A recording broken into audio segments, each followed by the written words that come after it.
और अंतिम बात, इस सारे समाज की सुरक्षा आपकी जिम्मेदारी है।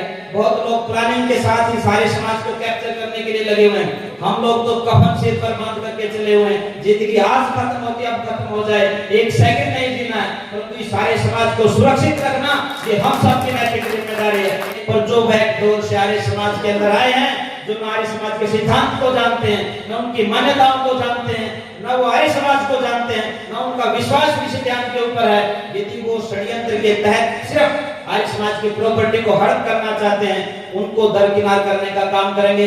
भाई राठी और उनकी पूरी टीम, एक लीगल टीम हम लोग बना रहे हैं और उसके साथ साथ दूसरी नौजवानों की टीम बना रहे हैं। जिस प्रकार से बापोली में जो घटना हुई, मुझे 10 साथी मिले यहाँ, जो बापोली में वहां आंदोलन के अंदर सारे के सारे साथी शामिल थे। एक व्यक्ति के मन में ये बात आई, उसने पूज्य स्वामी यतीश्वरानंद जी का बहुत बड़ा योगदान उस आंदोलन के अंदर।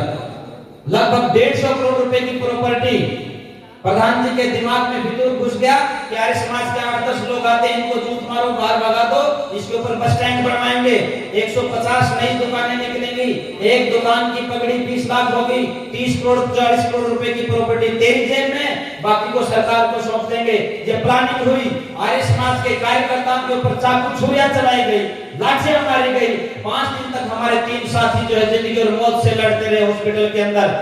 तब मैं स्वामी जी के पास गया। मैं इनका सम्मान इसलिए करता हूँ, वो किस पार्टी में है मेरे लिए मायने नहीं रखता, मेरे लिए मायने ये रखता है कि ये ऋषि ध्यान के सबसे सच्चे सिपाही हैं। उन्होंने कहा मुझे बताइए कहाँ चलना है, किसको फोन करना है। इनसे भी मिले, स्वामी रामदेव जी से भी मिले, बहुत कई साथियों से मिले। उसका परिणाम ये हुआ कि उस व्यक्ति को माफी मांगनी पड़ी और वो आर्य समाज वापिस आर्य समाज के पास आया। ये काम आज करना पड़ेगा आंदोलन के दम पर। हमने प्रशासन को कहा कि 27 जुलाई को हमें आर्य समाज चाहिए, तुम आर्य समाज इजाजत दोगे तो अंदर हवन करेंगे, नहीं तो बाहर गेट पर बैठ करके आमरण अनशन करेंगे, तुम्हारे खिलाफ जिंदाबाद मुर्दाबाद के नारे लगाएंगे, सरकार के खिलाफ नारे लगाएंगे। और दोबारा जैसे किसान आंदोलन हुआ था, मैंने किसान नेताओं से बात की, खाम नेताओं से बात की और आर्य समाज के नेताओं से बात की कि हमें आंदोलन करना पड़ेगा। तब जाकर के खुद वहां के जो जिला उपायुक्त थे उनका फोन आया कि स्वामी जी आप अपनी चाबी लेकर के चले जाओ, 27 तारीख को अंदर बैठ करके हवन करो।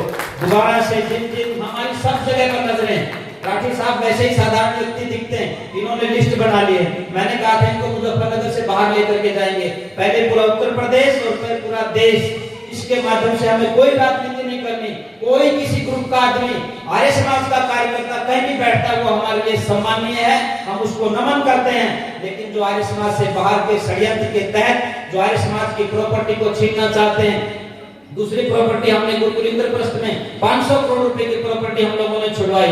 मेरे को कहा गया कि बाबा जी तेरे को गोली मारेंगे, मैंने कहा मार दो, मेरे बाल रो रहे हैं। तो ये कहा कि जिन लोगों ने बदतमीजी करी नीम के पेड़ पर उल्टा लटका करके बदला लिया जाएगा।